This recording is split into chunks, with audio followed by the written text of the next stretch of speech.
Hey y'all, welcome to Cmor of Life Unfiltered. We're your hosts, Sam and Alisha, high school sweethearts turned forever partners. This podcast is about love, learning, and adventure. We're bringing you the raw, the real, and the unfiltered. Welcome back to Cmor of Life Unfiltered. So today we are talking money talks. How we spend money, how we save money, how we use money within our relationship. And we have a special guest speaker with us. We do. So we've got Stephen Bell, who is one of our really good friends. He's an attorney. Him and I went to law school together. And he's not a financial expert, but he is what we consider to be our money guru, right? Stephen has introduced us to so many different business opportunities, investment opportunities, retirement, savings, credit cards, you name it. If I'm going to do anything like that, we talk to Stephen first. Correct. From crypto to Roth IRAs, we're going to be sharing it all today, and we're excited to have Stephen. Yep. Thanks for having me. This is going to be fun. It will be. I think before we could even get into retirement, savings, or anything like that, it's so important that you start off with your growing up childhood, right? Like, how did your parents, how did your family talk about money? Because all of that shapes how we talk about money as we become adults, right? So, wanted to kind of just get some insight. Sam, what did that look like when you were growing up? Then, same question to you, Stephen. What did that look like for you? So in our household, we didn't specifically talk about what it meant to save and how to put money away or how to create accounts or anything of that nature. It was kind of learn as you go. Yeah. So for me, it was as I got older and I started working, then I started experiencing like, okay, I need to go to the bank and start an account and do all those things. So I kind of did that pretty much on my own. Wow. Okay. What about you, Stephen? So my parents weren't together, and they're pretty different when it comes to money. My mom is save first, no matter what, because you never know what might happen. My dad is his rule of thumb was save 25%, 25 cents out of every dollar, and you should be good. But he really didn't practice what he preached. He probably arguably spent more than he should. So I kind of thread the needle where I found my own niche, where I realized that money wasn't free, didn't grow on trees, but at the same time, I always knew growing up that there was an importance to saving. And so that's kind of who shaped who I am as a person right now. Yeah, I think my mom was more like your dad. It was like, you should always be saving. If you have a dollar, try to save 20 cents, 10 cents, whatever it looked like. And she grew up in a family that saved too much, right? She said, man, she grew up with her aunt and uncle, and she would say to me all the time, they were cheap. She's like, man, I never cook chicken leg quarters because that's the only thing they ever bought. So if you ever ask my mom to cook chicken leg quarters, she's like, I'm never making that ever again in my life because we ate that so much because it was cheap. So she didn't want to go that route. She's like, we never had name brand cereals, you name it. So she found her median, which was like, we're going to save, but we're also going to splurge on things that my parents and my guardians didn't necessarily think were worth splurging on, right? So I kind of got that from my mom on, I'm going to have a good life, I'm going to enjoy myself, but I'm also going to try to make sure I have something saved for tomorrow. Yeah. So Stephen, for you, did you guys like talk about it openly, or you kind of just heard from the grapevine? Not really. Like I said, my dad had told me a few times, like out of every dollar, try to save 20, 25 cents. My mom was more of a imitate what I do. Like she didn't actively say this is what you do with your money, but I saw how my mom was. My mom never took lavish trips. She never spent money on designer clothing. Some people they have all these stories like, oh, when I was a kid, we went to this place and this place and this place. My butt was at home. I was at the crib. It was your birthday. You want a cake? You want to go to Chuck E. Cheese? That's it. It was no, let's go to France, let's go to Colorado. We didn't take anything like that. So as a kid, I kind of saw that my mom, she put her head down, she worked, she saved her money, and she made plenty of sacrifices. Like I went to private school for elementary school. And so I saw where the money was going and the benefits of saving, that you could really be intentional with your money and spend it on the things that you care about. And for her, it was to making sure I had clothes, food on the table, got a good education, and how I saw my parents more so doing than saying. Gotcha, gotcha. Do you think that, and this is to you too, Sam, like, do you think the way that you were raised had an impact on the way that you see money today? I remember, and everybody who listens to the podcast knows Sam and I have been together for almost 15 years. So since we were like kiddos, and I remember having to convince Sam to get a credit card. So I know that impacted you. So shed a little light to that. Finance has definitely impacted me in how I interacted with my money as I started to work in high school. I was very afraid to move forward with things like credit cards. I at first hadn't even opened a checking account. I was cashing my check at Walmart. And This is like when you were working in high school? In high school, I was cashing my check at Walmart because I started working at 17, and I was cashing my check and they were taking money from me. And at one point I was like, if I add all this up, I've lost a lot of money. So I just brought myself into a bank and was like, hey, how do I open an account? Because I'm losing all this money.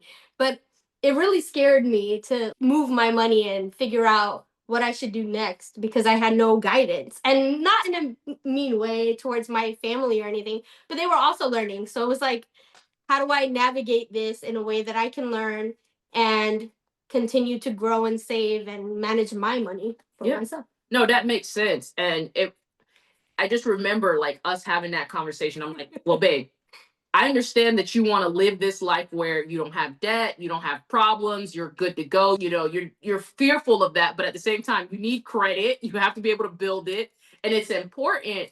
And so I remember us trying to like navigate that at a time where we were both young and we both didn't really know what we were doing. Right. We had ideas, but it was just such an interesting experience. Alisha definitely pushed me because I was not ready. I was panicking, and she was like, you can fill this out and get a credit card and it's going to be fine. We'll manage it. And every bit of me was like, I know people in credit card debt. What if that's me? What if that happens to me because I don't realize that I'm overspending with money I don't actually have? So I did panic a bit. Yeah. And we did talk about it for a while, and then we opened the credit card.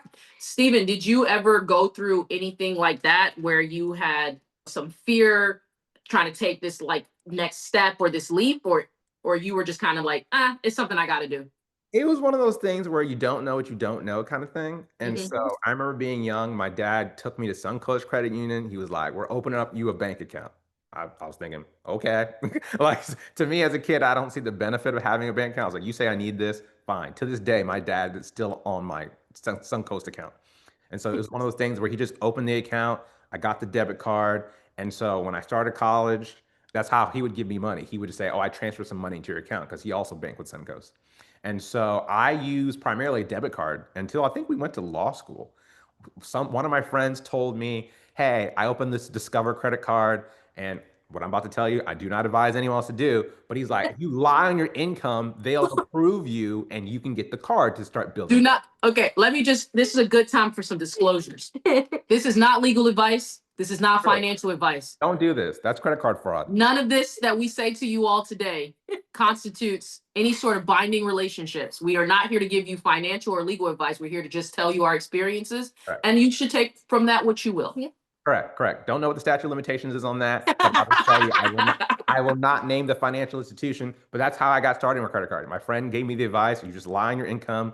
Don't make it something crazy. You can get started with a credit card. And that's how I got started with a credit card. So you had not had that conversation with your family about credit cards? My parents had, my family, no one in my family had any kind of impact on me getting my first credit card. It was one of my friends. He had gotten it and he was like, oh, start this so you can start building your credit. And I was like, oh, seems like a good idea. So that's what I'll do. We have that in common where it's like somebody else pushed us to that point of do it, right? Yeah. But I wanted to mention that you shared a similar story about your mom and the debit card and how you got started in banking as well. Yeah, so my mom was a debit card person as well, like didn't really believe in credit cards too much. But what happened, it's really an interesting story. We had gone on a trip to Haiti to visit family and friends, and coming back, we were on this airline that does not exist anymore. Let's just say that. But when it was time for us to come back to the United States, our 2-week trip was over. We have to go back to school soon. We need to get back. The airline just kept delaying us and delaying us, sent us home, told us we will go tomorrow, then we'll go the next day. It was just like a complete mess. And my brother said to my mom, if you had a credit card, we could put this on a credit card, get on a different plane, and then when they reimburse you, we would pay off the credit card, because my mom had only ever had debit cards. And my mom will tell this story to this day, that that's why she got a credit card. Oh, wow. It was a safety thing, right? An emergency. If you ever in a situation, and obviously at the time, she's like, I wasn't gonna be able to pay for 4 flights back to the US when I just paid for us to come here, but this would have been an opportunity for her to get reimbursed. And so that was the mindset I had when I was going into getting a credit card. It was like, okay, debit cards are good for if you have on-hand cash, but a credit card could be there for an emergency purpose, and then you'd obviously have to pay it back, but that's just where we are. And I remember when I first started college, my scholarship hadn't hit my account yet, and my mom was able to put some of my college dorm fees on her credit card, and then when my scholarship hit, we paid off the credit card. So it became a thing for us where it was like only for emergency purposes. Till this day, I will tell my mom, like, you can just put that on your credit card. I'll take care of it. It's fine. She's like, no. If I don't have the money in the bank, I shouldn't be buying that. That is still her philosophy till this day.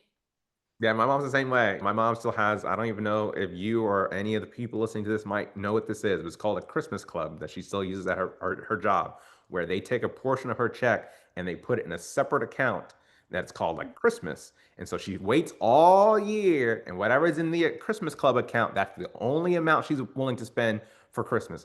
And so every year she's like, Steven, you got to help me make sure I go withdraw my Christmas club. How much is my Christmas club login? Because I have her online banking information. She doesn't dabble in that. And I'll say, Mom, money is fungible. She's like, what does that even mean? I said, basically, if let's say you have $3,000 in your Christmas club account, if you use 3,000 in the checking, it's the same thing. No, no, no. I need to get my Christmas club money first, and I need the cash in my hand, and then I'll go shopping. So my mom's very much like that too.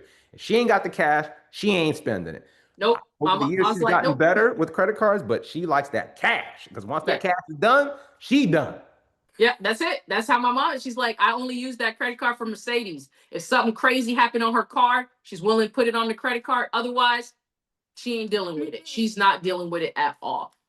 So I want to talk a little bit about savings, right? We're talking about it globally, but really, what does your savings look like for you today as a young professional, someone that's in your career, you're making real money now? Are you on a very tight savings? It's the 25 cents on the dollar like your dad? Or have you adopted your own method? I'll say when we first graduated and my income was far less than what it is now, I was very, very number based. So I was living at home. For some backstory, I was living at home with my mom. She didn't make me pay rent. My payment was helping her do stuff around the house, cut the grass, wash her car, run errands like that. And so I knew, being a 30-something-year-old man, you can't live at your mom's house forever. Yeah. So I saved 75% of my income for 5 years. Wow. Did that.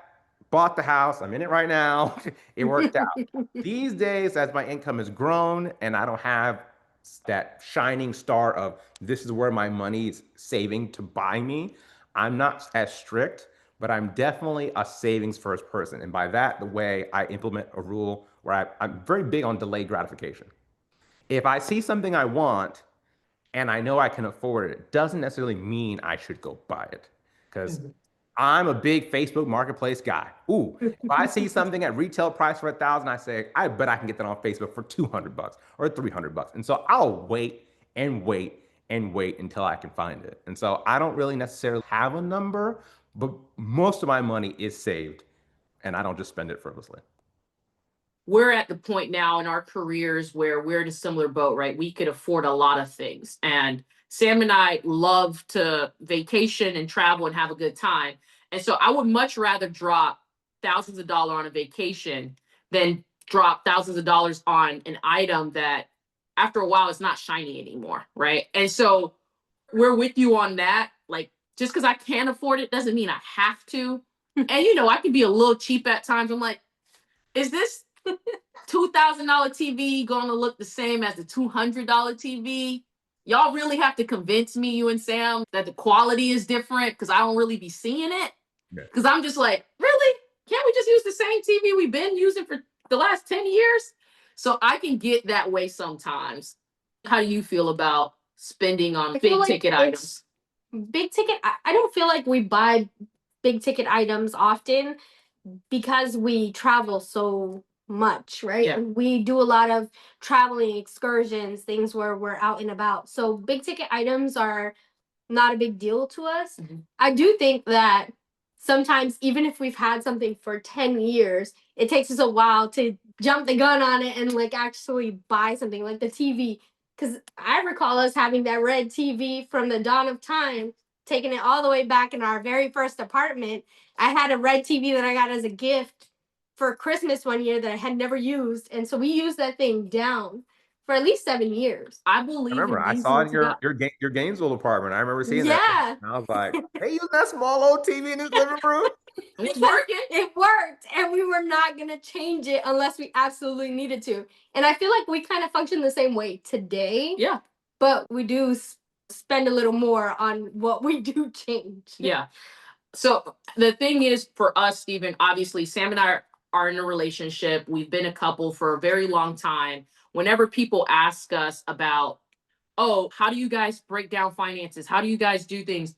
For us, it's easy because Sam was with me when I was making $7 an hour. She's with me now that I'm making far more than that. You know what I mean? So for us, it's always just been shared. We've had a joint account together since we were like 19 years old. But for a single guy, I could imagine that that looks way different for you, especially because you're saving solo, you're dating, it can get expensive dating. So shed a little light on how you try to navigate that. Let's go back in time. So we graduated law school, what, 2018? Yeah. I moved back in my mama's house in Tampa. I'm like chilling at the crib, making my first money, it's all good. I was like, I'm getting older. Let's start going on dates. So I made the rookie mistake of anyone that I had good conversation with, I'm like, oh, let's go on a date. And then I realized, see, when you keep doing that for every girl you match with, this is getting expensive. So then I was like, we got to dial this back. Let's start doing some due diligence first. I understand there's various rules of dating. Some people said, I don't want a pen pal. Hey, if you don't want to spend the time, let's say have a FaceTime date or do some get to know each other over a while, it's not for me. Because as a guy, if I'm going to take you on a date to show you that I appreciate you taking your time, putting on makeup, I understand a woman looking good ain't free. I'm going to pay. And so as I've gotten older and my income has grown and my assets have grown, if I do end up being so blessed to have a beautiful wife like the two of you guys have in each other, Thank you. it not gonna be no share this, share that like y'all doing. Oh no, it's gonna be some prenup action.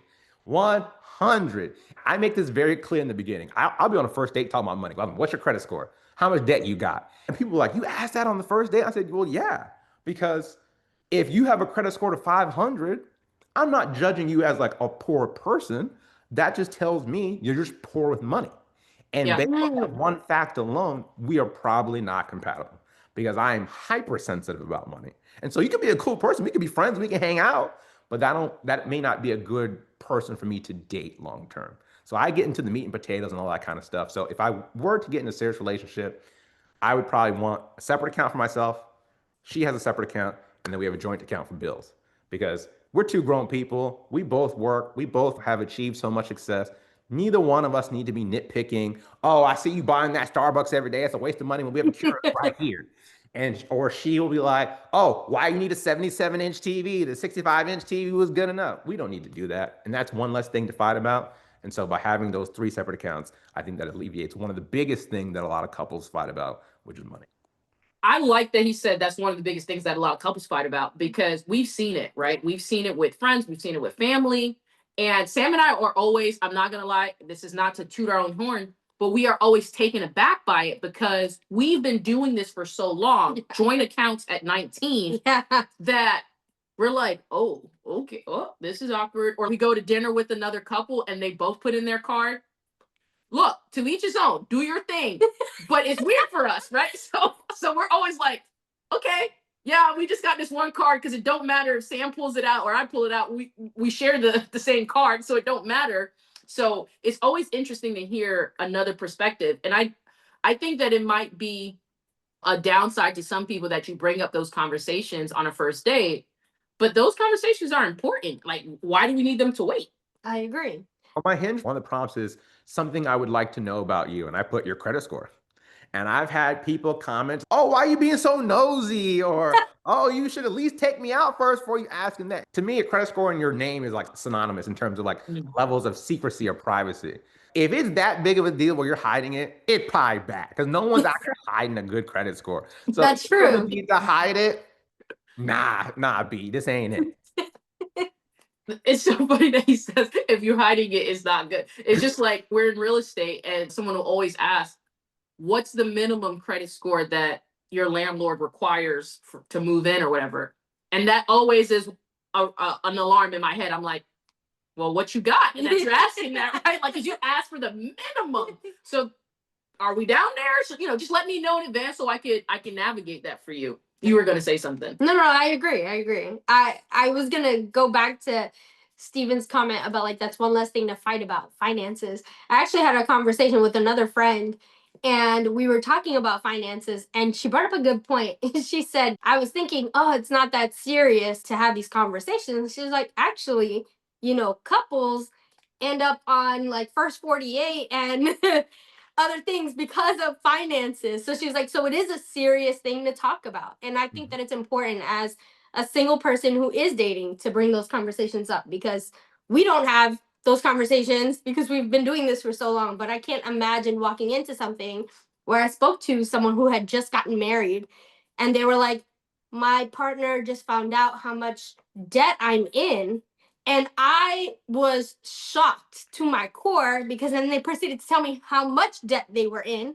And they were like, so they're like freaking out and working really hard. And I feel bad. And I was like, in my mind, you should feel bad because what do you mean they didn't know and you guys got married? So yeah. I would panic. I would panic so bad. Like, you're like 6 figures in debt. I didn't know anything about it. We're married now and I'm like helping you through that. That's a lot to navigate. That's a lot.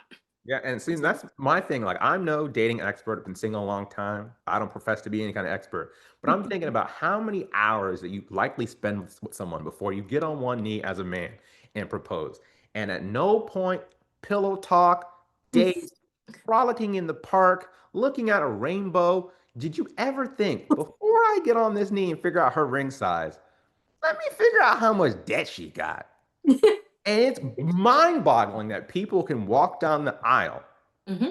know all these stats, all these things about celebrities they'll never meet, who has no idea who they are, Yeah. all these music lyrics, but they don't know some of the most important things about their partner, which is how much debt they have, what's their credit score, what kind of spending habits they want, what kind of spending expectations they expect to go on in this marriage. And to me, I just sit back and I just be eating my popcorn like, this ain't gonna last. Yeah, you're like, this is a problem. It's Yeah, a y'all problem. yeah. I want to pivot and talk a bit about retirement, right? Because as we talk about relationships, it's important to also think about, okay, well, if I'm going to be with this person long term, we're going to get old at some point. I look good right this second, but give me another 20 years, 30 years, it's going downhill from here, right? So, retirement, how did you start to navigate that? Was that something that your parents had talked to you about, or you just kind of learned it on the fly?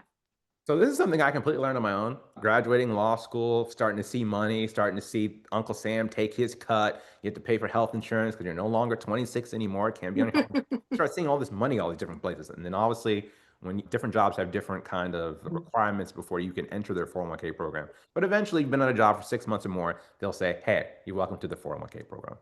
Yeah. And so seeing myself contribute to this account every 2 weeks, I was like, well, I'm at home. I might as well learn about it. And that's when I fell in love with the whole financial YouTube rabbit hole. And I went down the YouTube rabbit hole for years, still do.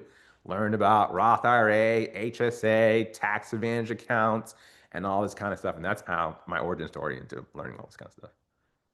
And our origin story is Steven was like, yo, Alisha, you need to be doing this. Hey, watch this video. Hey, I know you're not going to watch a 2-hour long video. So I found this 30-minute version. Watch this. And then I was like, babe, apparently we need to start doing all this thing that Steven harassing me about.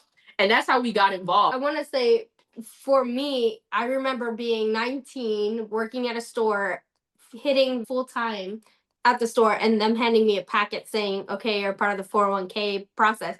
I had no idea what I was doing. So I just kind of left it alone. I didn't even touch it. I was like, I don't know what this is. Like, I know it's a retirement fund. I know that it can lead to money in the end, but I don't plan on staying here forever. So I just really ignored it. And I know that's like a horrible thing to say, but I know that there are other people like me who have no educational background on savings in that regard or their retirement fund. So it was scary for me and I just kind of let it sit. But then when I started teaching, I was also put into the retirement fund through that. And they would host meetings and I would feel so confused until we started doing them together. Yeah. Because I just was like, there's so many words that are being thrown at me and how this money moves and how it flows. And I have no idea what's really going on with the funds that I'm accumulating. It's so crazy because as I started to learn more about the different retirement accounts, it brought me back to one time I went back home during college and my mom was like, "Oh, there was some check that came from me." And I had worked at Busch Gardens while I was in high school and I never even knew I was contributing to a 401k account. And I look and they sent me a check for like $320, right? It was one of those situations where I guess it would not transfer, but I could have left it and not paid a penalty. But I was like, I'm gonna take these $320, right? Like I'm in college. Yeah. This is Christmas. Like I just showed up to $320. I'm gonna take this, right? Now, obviously, we've learned and we've evolved that if I go from one company to the next, there's things I can do in transfer, etc. And so it's just so crazy because if someone's not explaining these things to you, you really just don't know. And I remember during COVID, you and I were obviously working from home, spending a lot of time at home, a lot of time on YouTube. And you started telling me, like, Alisha, you need to start contributing to these different retirement opportunities that are also going to potentially give you tax cuts as well. Yeah, yeah, and that's the thing. It's like all of us are very well accomplished. We went through the whole graduate degrees, all that kind of stuff, and it's kind of sad that you can get that many advanced degrees and they teach you nothing about Mhm. personal finance. Luckily, I have no student loans, but I know plenty of friends who do, and obviously there's a college student every day who signs up for a new loan that they have no idea how it works, but all they see is this money that I'm lacking was keeping me from my dream of getting this degree, getting this job, moving to this city, etc. So I'm just going to sign whatever they ask me to sign and do it. And then to fast forward, when you do graduate from school, I understand that times are hard. Money is not flowing for a lot of people. And so I get how it can be hard if you have student loans to pay, you have a kid, you have other things you want to do, you want to start enjoying life because you finally graduated school, that you're thinking, 401k, that's from when I'm old. Like, I don't need to worry about that right now. Like, why am I worrying about when I'm 65 or 59 and a half instead of worrying about tomorrow or next week or what I want to do with my friends this weekend? And so I can see how people don't make investing into retirement accounts, whether it be a 401k, a Roth IRA, a Roth 401k, and just focus on the here and now. But the downside of doing that is you do that for too long, you end up being 25, 35, 45, and then now you're 65, the retirement age, and you've spent decades of your life putting your retirement in the back burner. And now you're looking at yourself, hoping that Social Security will be there to save you. And even if we do get lucky enough and it's there, if the way inflation working these days, it's not going to be enough. Yeah, and you saying if we do get lucky, because there's so much talk about for whatever reason now that we're going to start progressing towards that age that they want to get rid of every goddamn thing. It's like, wait a minute, you old people who are using it now are trying to determine that we are not going to be able to use it, and that is just such a scary situation. And there are so many different types of retirement accounts. Sam was just mentioning how she was at the school. You have pensions, you have access to 403b accounts if you're in the government and things like that. I wanted you, Stephen, to kind of, you don't have to get super technical, but shed a little light between some of the different retirement accounts that you're a part of. Okay, so I have a Roth IRA. I think you can open one at the age of 18. And so the Roth IRA, it's an account where I think the current max contribution for 2025 is $7,500. You can put $7,500 after tax dollars into this account. And by just putting it into the account, that is not the investment. You actually need to choose an investment after you put in the account. That's one mistake a lot of people make. They think, oh, I put the money in the account like you told me to. I thought that was it. No. So once you put the money in the account, you have a list of investment vehicles that you can invest in. The most common one that most people tell you to put your money in is the S&P 500, which is the top 500 US companies. And that's been a very, very safe investment throughout history. VOO is the stock ticker. It's not financial advice, but look into it if you're interested. So if you put your money in there and you can continually do that at 59 and a half, Uncle Sam says, congratulations. All the money you've invested in this Roth IRA, you can finally withdraw it tax free. And that's the really cool part about a Roth IRA is even though it has a contribution limit of 7,500 and they do slowly increase it as inflation grows every year. Because I think when we started, Stephen, it was at 5,000. Correct. It was something in the fives, yes. And so they've been slowly increasing it, usually around like $500 a year. And that's tax-free money. And so to compare that to a 401k, there is a Roth 401k, which is similar to the Roth IRA, where it'd be tax-free once you hit retirement age. But there's also the standard or traditional 401k, which is pre-tax money. Now, the benefit of a traditional 401k is Uncle Sam deducts the money that you put in that traditional 401k from your total income amount. And so our tax system in the United States is what's called a progressive tax system. A lot of people think, oh, if my income fits between the graph or the category between, let's say, $65,000 to $85,000, they think they're taxed at that full amount. That's not how it works. The money you make, let's say from 10 to 20,000, let's say that's taxed at like 10%, for example. I don't remember the charts. Only that portion of your income is taxed at that. And as you get to the next levels, only the portion of your income that fits in the next bracket gets taxed at that higher percentage. And so what you can do by investing in a traditional 401k is it can bring your total income down from a higher tax bracket into a lower tax bracket. And once you reach retirement age, at that point, you'd pay taxes. Appreciate you breaking that down. But when it comes to folks who may not have a job that offers some of these things, right? We know folks that their offices, they're part-time, their companies don't allow them to have access to that. What kind of advice would you give someone like that? I would tell anyone, no matter where you work, everyone can open a Roth IRA. I understand that some jobs don't offer a 401k, but everyone can do a Roth IRA. I tell everyone to start there. Do what you can to max it out, but if you can't, just whatever amount you can afford to contribute, stick to that. Because the thing about investing is a lot of people, and I've been guilty of this, you start hitting it big, you're like, oh, I know what I'm doing, and you start veering off and trying this investment or trying to time the market, which is basically, oh, I think the stock market's going to go down in the future, let me hold off from investing. And by doing that, you can end up missing out on a lot of the gains by trying to time it. So I would tell anyone who is investing, even though, like I said, I fall guilty and I don't always follow this advice, you should just pick however much you can contribute regularly, decide whether you're going to do it once a month, once a week, and just stick with that amount and just keep putting your money in. And I promise you, when you reach retirement age, you'll be so glad you did. So that's one thing that everyone can do no matter what. And then obviously, if you have a 401k option at your job, one thing you should look for is what's called the 401k match. And so that's usually a feature that a lot of employers will say, we will match up to, for example, 4% of your total salary of your contributions I'll put in this account. So if you put in 4%, we'll put in 4% and match you. That's why it's called a 401k match. And so that's essentially free money. And so I always tell people, I understand that times are hard. You have a lot of bills. Kids aren't cheap. But if your employer gives you 4% match, for example, for your 401k, always do at least that 4% because it's free money. Yeah. It doesn't make sense to leave that money on the table when you can just do that simple 4% and have your employer match you and be so glad that you did once you reach retirement age. And then a third option, which is for those of us who don't really go to the doctor, have a high deductible health plan like I do, there's something else you can do. It's called an HSA, which is a health savings account. You can use this health savings account and you can put your money into this account outside of your employer like I do. I have an account with Fidelity, so my employer doesn't put this money in for me. Once I get paid, I put my money into this account separately. I think the max for this year is like $4,100. But the purpose of this account is so that you have a separate account that God forbid you have a medical expense, or let's say you decide, I want to get braces or I want to get a cosmetic nose surgery. You can use the money in your health savings account to pay for these medical expenses.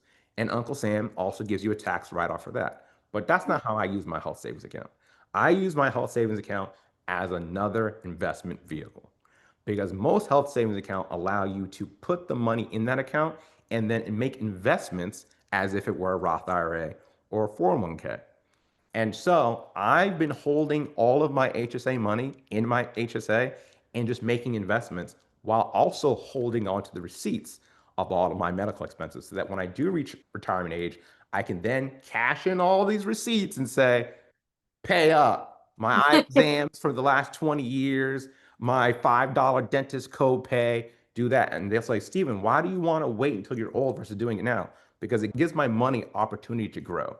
Instead of cashing in on that $5, that $50 today, I can let that money compound via various investments and then have way more money in the future if I were to cash in the back end. So those are just various accounts you can look into and make investments in. But like I said, at the end of the day, consistency is the name of the game. Whatever amount you can contribute to, stick with that amount and just keep going. What I just heard is what your money is worth now, you know it's going to be worth more in the future. Correct. And consistency. I mean, that's with everything, right? Being consistent is across the board, no matter where you are. I want to pivot a bit because we went from savings, just traditionally trying to save, to retirement accounts. And I want to talk a little bit about actually investing in opportunities. And like Steven said, he's made some mistakes. He's had some flops where he tried to game the market. Me too, especially because we were buying during COVID where the market was real low and the market is real high right now, right? Very different. So I want to talk a little bit about different investment opportunities that we have contributed in, and one of which is as simple as buying our first house, right? So I remember that process. It was very interesting for us when we were doing it because we had just graduated undergrad. It was before I started law school, right? So do you remember what that process looked like, Sam? And what was going through your mind at such a young age? I think we were, what, 22 and buying our first house? During that time, I was very nervous and in the back of my mind freaking out like, oh my goodness, this is the biggest purchase we've ever made, right? But also felt safe in knowing that one, it would be a great return on investment, and two, we had a plan. So it felt good to know that we could do this, stick to it, and then grow with it, because we always were like, if we have anyone in the future who wants to live in Gainesville to go to school at UF or Santa Fe, we have a home they can use, you know? Or if we have kids and they want to go to school here, they have a home. So it was always a great plan, but I was terrified. Yeah. It was a huge purchase. I mean, I was scared to open up a credit card. Having a house as a first-time home buyer, I would be the first in my immediate family to own a home outright. So it was very scary. Yeah, I just, you saying the plan, we knew we were buying this house as an investment because we were in school. Sam was doing her graduate degree. I was going into law school. And we knew we weren't going to be in Gainesville long term. So we were going to leave. And investing in this property meant at some point when we graduate, when we leave this small town, it will be an investment property forever. And we just actually hit 10 years of owning that property. And we're pretty young people. And we've been renting it out for the last 7 years. So it really has turned out to be such a great investment. And so, Stephen, question to you is, outside of obviously saving consistently and contributing to your various retirement accounts, what other investments do you like and that you would advise others to look into? I'm also lucky and blessed to be a homeowner myself. I'm one of these people that some may say I overanalyze, like I spend too much time planning. But in my opinion, if you don't plan, you plan to fail. Yeah. So I like a house is, like Sam said, is a big investment. Not only is it the cabinets, the flooring, the counters, but most importantly, it's the location.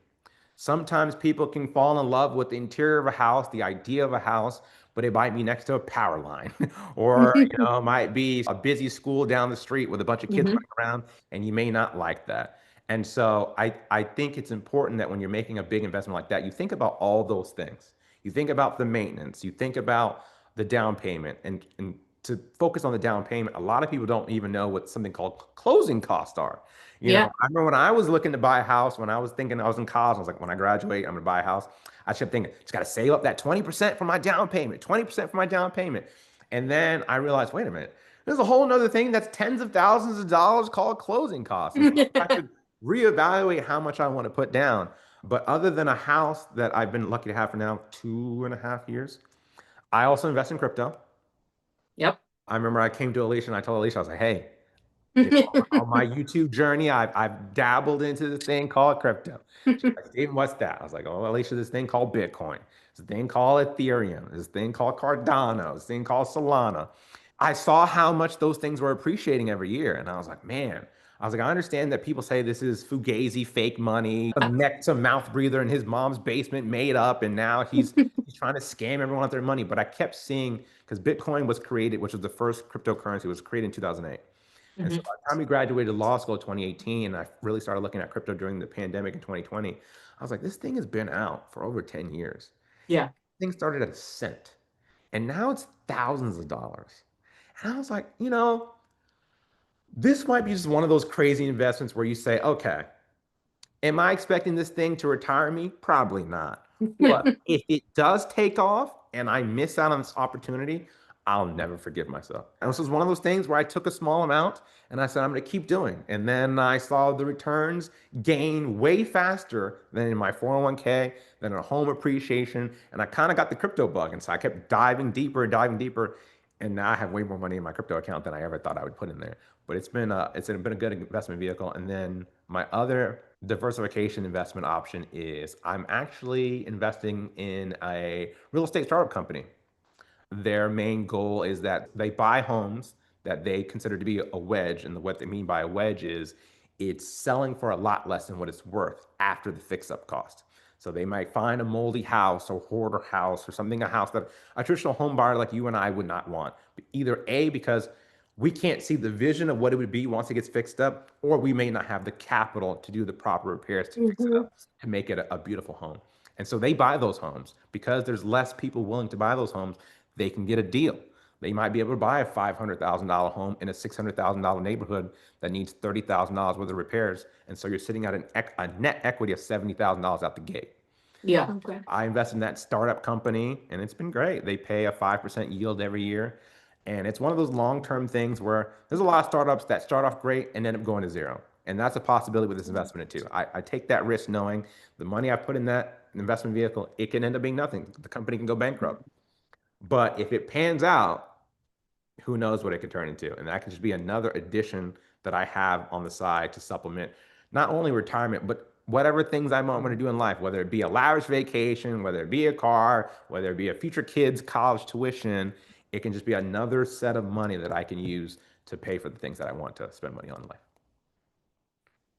You talked about risk a bit. So this is to you, Sam. There's a lot of fear with the unknown, right? So Stephen is in a investing in a startup. Mhm. Only God knows what it's going to be, right? It's not the same as saying, oh, I'm investing in Walmart. We already know Walmart is successful. Right. So you have to take risks. And you being someone who was hesitant to go into the credit card world or hesitant to buy a house, how do you feel now, 10 years later, knowing that you took on those financial risks and overcame those financial fears?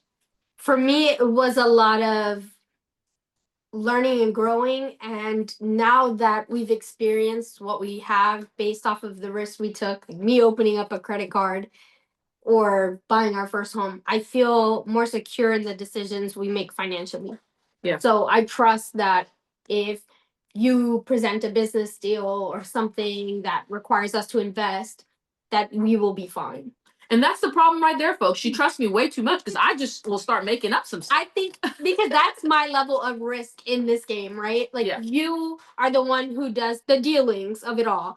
And I give that level of trust to you because I know where we started and I know how far we've come. So I trust you in that regard. And I know that you'll make financial decisions that are in the best interest of the both of us. And you'll include me in the plans. I will always try to make the best decisions possible. And I tell her all the time, something happened to me, call Steven. He has a very good knowledge of the variety of things we got our money in. So if you don't remember something, Steven will be like, nah, I'm pretty sure you guys don't have your money in Vanguard anymore. It's in Fidelity now. So call Steven when in doubt, something happened to me. Always says that. And I'm like, nothing's going to happen to you. No, but no, I Hopefully. understand. I understand. It makes sense. But I do feel safer in the choices that we make. Although there's always a risk in whatever financial decision you make, I do believe that we've grown from where we've started, and I feel safer in the decisions we make. Yeah, I agree. I'm really grateful that we've made the decisions that we have and that we're here. But with all good decisions, there are a couple bad ones. There's some flops. There's some heavy hitters. Steven, are there any things that you would say were like challenges or damn, that was a financial mistake that you just had to learn the hard way? I would say buying a second car that I did not need. And not just a second car I did not need, an older German car that I did not need. I still don't know why you got that car. Countless years of research on this Mercedes. I knew everything there was to know, all the Achilles heels of the car, how to go about fixing them. I thought I found the right one. Previous owner sent me a bunch of service records, pictures where the engine was taken out, service was completed, and I said, okay, I know this is going to cost me money, but if it costs me money, at least a lot of the major repairs were already done. Boy, oh boy. Has it been a money sucker? Love the car. Beautiful car. But it's one of those things where had I known what I know now, would I still would have made the same decision back then? Probably not. That's the thing about life. Sometimes you can do every analysis, look at every pro and con you can, and think you're making the right decision and go for it. And it sometimes doesn't work out the way you thought it would. But that's life, Yeah. Sometimes you just have to jump in and hope that you land in a soft spot. And so that's like the worst thing. Luckily, I've never had anything crazy like a divorce, which for some people, they're worse. They're worse financial decisions. They get married to the wrong person. I don't think people just say marriage was a financial challenge of mine or a bad financial decision that I made. It should be the way people be paying child support, the way people be spending money on a wedding they can't afford, buying rings they can't afford, having kids they may not necessarily can afford, and then they get divorced, and then without a prenup, everyone's entitled to handle their marriage the way they want to, but that would not be me with getting married with no prenup. You don't get a prenup, but now you have to give up, and especially if you get married later in life, and let's say you have a pension or a 401k that's a sizable amount, or you have a nice boat that you like. Well, Susan and Kathy, they gonna say, you know what, John, this ain't work. That boat you like so much, I'm entitled to half. And you may think about this was all sweet and lovey, and she loved me, and then you realize you get down the divorce path, and you're like, maybe Susan didn't really love me like I thought she did. And so, as much as the car has sucked money out of me like that, it could be far worse. So I'm so blessed. How about you guys? What would you say your worst financial decision is? I think Sam wanted to make a comment first. The wedding comment, because realistically speaking, after we moved from Gainesville, we were living in Philly, and our pay had changed, our living situation had changed. We were spending a lot of money in different ways, and we were deciding to have a wedding that we couldn't really afford, but we afforded. And I don't want to say that we couldn't afford it because we afforded it, but like that money could have gone to so many different things that we hadn't considered because we were so focused on this elaborate wedding. And then COVID happened and we got all of our money back and we were able to redo the whole yard, like that was like, okay, well, that was a great financial decision now that we have the money and we can make a home modification that adds value to our home and also just makes our space, more welcoming. So it's just in hindsight, in the position we were in our lives at that time. Yeah, we were fresh into our careers. Yeah, we didn't have any real money. Maybe it wasn't the most reasonable financial decision. Do I regret any of it? Absolutely not. I think it's a learning situation. And once you go through it, you realize things. Now we're in the position to do what we would like, but then we should have thought long and hard about what we wanted. Now, do I feel like people shouldn't get married because they don't feel like they can financially have this elaborate wedding? No, because your wedding shouldn't just be based on money, it should be based on your love. Yeah. But I do think that financial decision should be a wise one when it comes to having a wedding as an investment of I agree.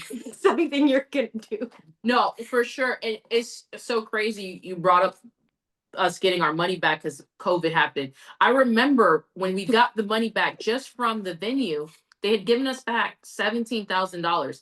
And all I can think was, how did we ever pay $17,000 to these people? What money did we do this? Because I really couldn't even, like, now, could we give out $17,000? Sure. But at that time, I was like, how did we pay for this, Sam? Like, we really were grinding just to pay for that. And that's so crazy to me. Right. And that's how I mean, like, in hindsight, not the best financial decision, but definitely worth the process, right? Yeah. So as far as financial mistakes, I have a couple of them, unfortunately. One, I will say I wanted to take on this venture, so to speak, where I was going to be like a money lender. I wanted to give out loans. And obviously, you and Sam know one of those loans did not repay me. And I ended up in litigation, having to then spend money on a lawsuit to try to recover my funds was not very fun. But that's part of risk and trying to take on different investment opportunities. I was like, look, this is a small business owner, providing that small business owner with a small business loan of $10,000. The money was just sitting in my account, wasn't making that much money. So, not a problem. I'll be able to make a bigger investment over a quicker period of time. And then it backfired, right? So, you have those, and you have to have some of that. One, for you to learn, because now I know I got to do some more due diligence in who I lend money out to. Or maybe I just don't even need to do that sort of risk taking, and I could take on other investment opportunities. So that would be one. Another kind of thing that I always bring up to Sam as like a financial failure is when you were trying to get me into crypto. I always tell Sam, Steven was putting $10,000, I was putting $8,000. Steven was putting $1,000, I was putting $100. And so while my money has grown in the crypto world, and Sam always said, I trusted you, babe, you do whatever for us. And our money has grown, right? It's doubled. But in hindsight 2020, I'm like, I could have, even if I had put a little bit more, it really would have been a difference maker. But at the time, I was like very weary of what is this? I had no idea. And there was some hesitation on me taking our money and just putting it into this thing that I still cannot see. Like, I have no idea what this thing is till this day. I've done it. I put the money in there. I will still contribute to it now, but I still don't know what it is till this day. So those would probably be two of the biggest like financial downsides. But at the end of the day, you have to live and learn. That's what it comes down to. That's the thing. They always say, don't invest in anything you don't understand. Now, my only caveat with that is that doesn't mean you need to have a PhD and a micro understanding of how the global macroeconomic system works before you invest in your 401k or invest in crypto or invest in your local small business. It's just have an overall foundational understanding of whatever it is. And so I understand why you had some hesitation in investing in crypto. A lot of people still do. I think only like less than 1% of the whole entire global population invests in crypto.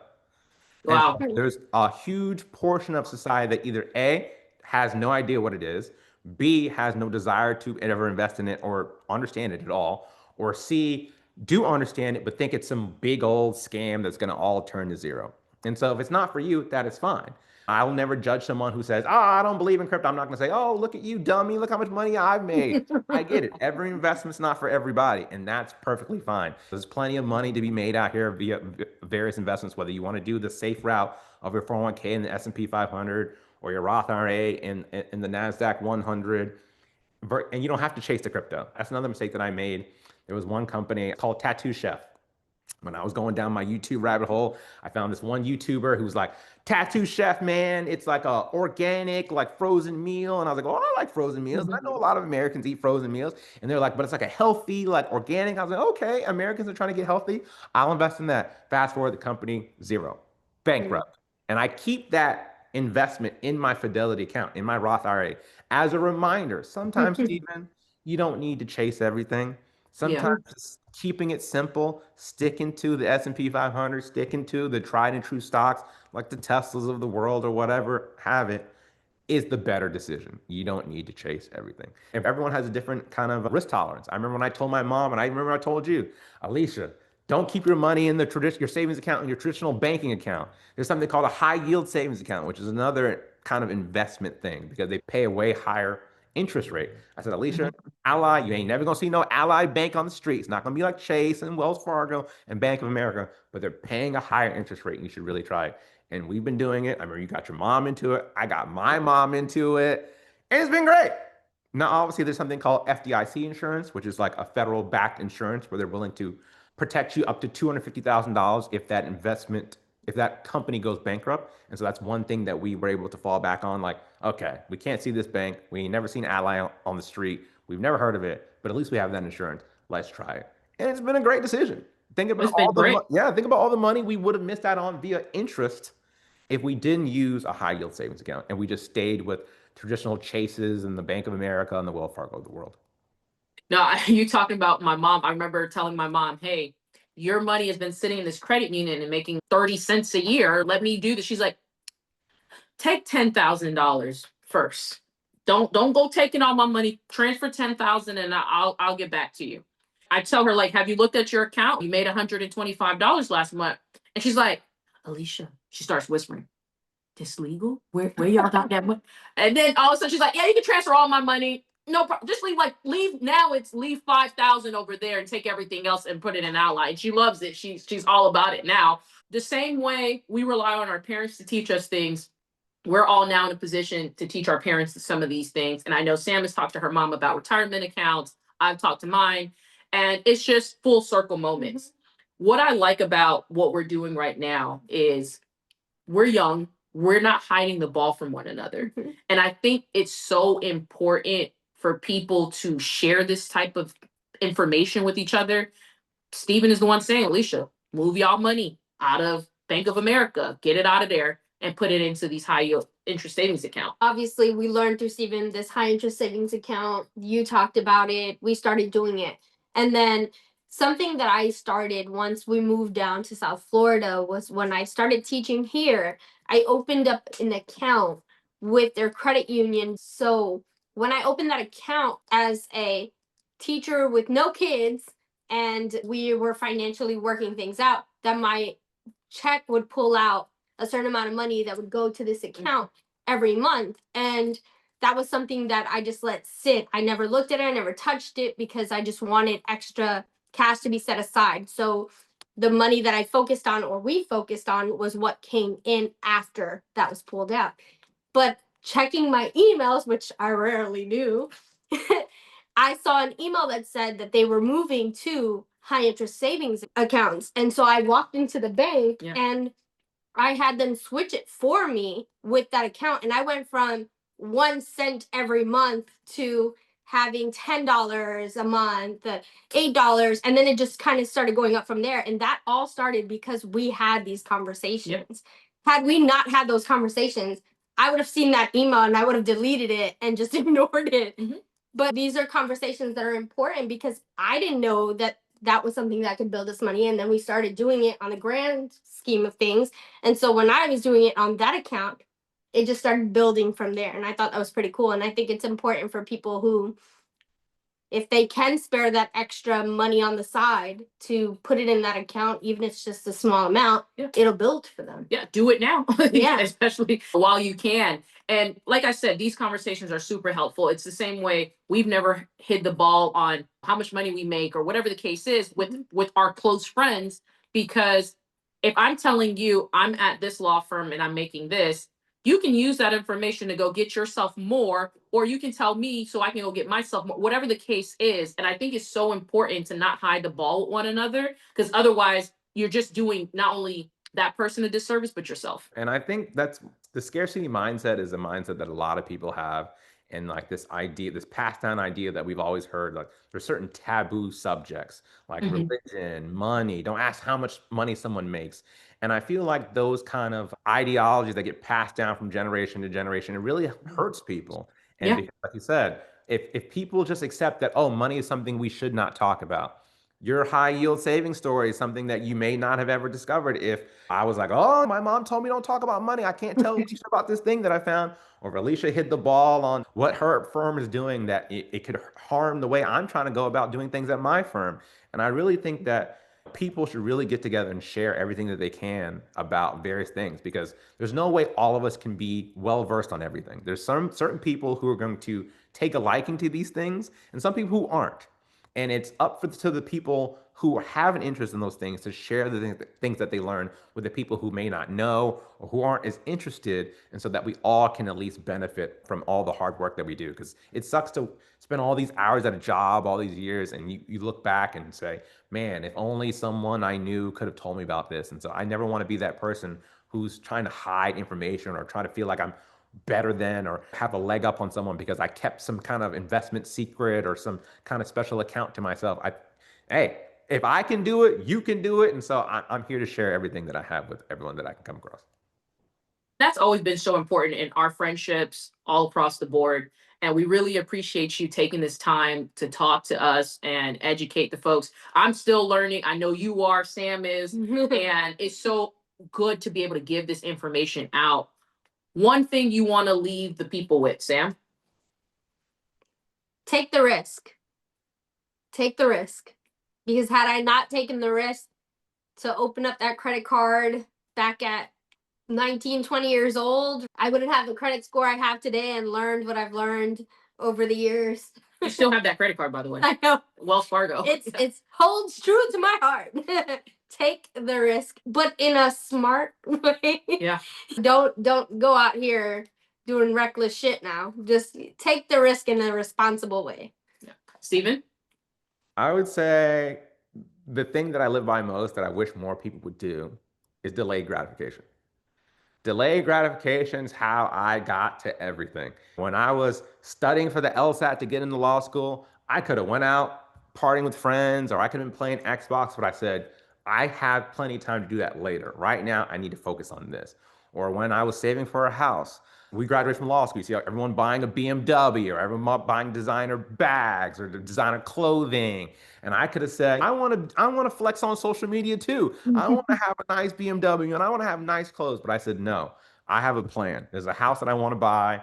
I don't know how much it's going to cost, but I need to make sure that I'm diligent and that I make sure I save enough money to get to what I ultimately want.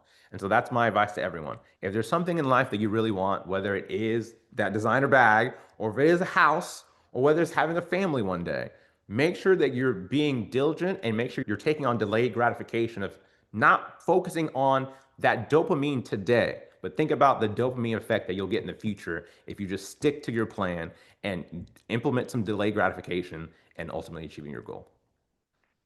I would say do your homework in everything you're doing. Like, you want to learn more about investing? Read about it, watch YouTube, talk to people, go to the bank, schedule a meeting, do your homework. Don't just go out here willy-nilly thinking you know what you're doing and then you fall flat on your face. But also do your homework in everything, right? Like, you want a new job? Don't quit the job you have right now. Do your homework learning about the next job that you want before you quit the current job you have. Do your homework on the person you choose to spend the rest of your life with.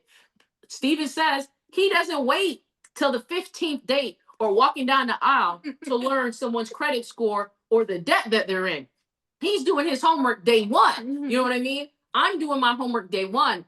People ask Sam and I all the time, Alisha was in law school. Did you guys do a prenup? And I always think it's so funny because Sam and I have been together for so long. Never crossed my mind. Why? Because I was already grinding with this person for so long that if she liked me when I had $7 an hour, you know what I mean? we're good here. And I tell people all the time, Sam put me through law school. I did not work except the summers. I was taking my ass and focusing. I was doing my homework literally, and I knew what we had. But that's not everybody. If I was single right now, dating, I would be doing my homework, learning about this person, and I would be doing my homework, drafting a prenup for this person. That is just the truth, because I just met you. We got a long way to go. Do your homework, people. Really educate yourself before you make crazy lifetime decisions. You should do your homework before you have kids with somebody. You should do your homework no matter what it is. Any big time decision, you got to have research. You got to have some backing up on it. You got to know what you're getting yourself into. I don't like surprises. So I can't be sitting here 10 years down the line being like, damn, I didn't realize this was going to happen to me. No, I should know what's going to happen to me because I did my homework. I love that. Any final thoughts, Sam? Take risks responsibly. Do your homework to take those risks responsibly, and aim for that delayed gratification, because in the end, it all works out. And Stephen, we thank you so much for your time tonight. We have had an amazing time learning with you, talking with you. This is what friendships are about, learning together, evolving together. Thank you so much for your time, brother. Absolutely. Oh, thanks for having me. This was fun. And with that, we ask you to continue to see more of life Unfiltered. Thanks for sharing this moment with us on Cmor of Life Unfiltered. If you felt a spark, learned something new, or just laughed along, hit follow, leave a review, and share this with someone who needs it. You can find more love, learning, and adventure at cmoroflife.com. That's CMOR of life.com. And across our socials at cmoroflife_. Until next time. Keep living unfiltered.